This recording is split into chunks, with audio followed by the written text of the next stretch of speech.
অর্থাভাবে চিকিৎসা না পেয়ে ফুটপাতে পড়ে থাকা প্রবীণ তেলুগু অভিনেত্রী পাবলা শ্যামলকে উদ্ধার করেছে পুলিশ। এমন হৃদয় বিদারক ঘটনা ঘিরে তীব্র আলোচনা শুরু হয়েছে সামাজিক যোগাযোগ মাধ্যমে। 4 দশক ধরে সিনেমায় দর্শকদের হাসানো এই অভিনেত্রীর বর্তমান দুর্দশা সবাইকে নাড়া দিয়েছে।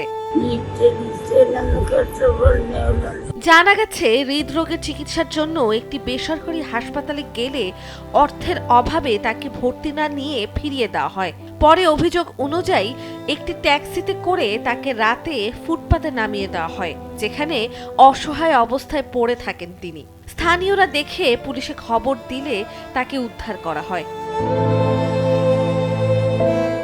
পরবর্তীকালে তাকে RK ফাউন্ডেশনে নেওয়া হয় এবং সেখানে বিনামূল্যে চিকিৎসা দেওয়া হচ্ছে। তবে বিশেষায়িত চিকিৎসার প্রয়োজন হওয়ায় বিষয়টি সামনে আসে এবং পরে দক্ষিণী প্রযোজক দিল রাজু তার পাশে দাঁড়ান। তিনি চিকিৎসার সব ব্যয়ভার গ্রহণের আশ্বাস দেন।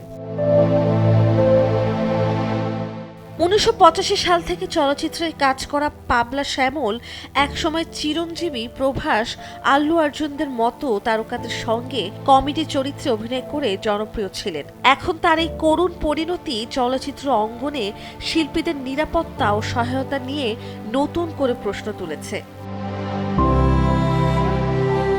নন্দিনী আহসান, সময়ের আলো।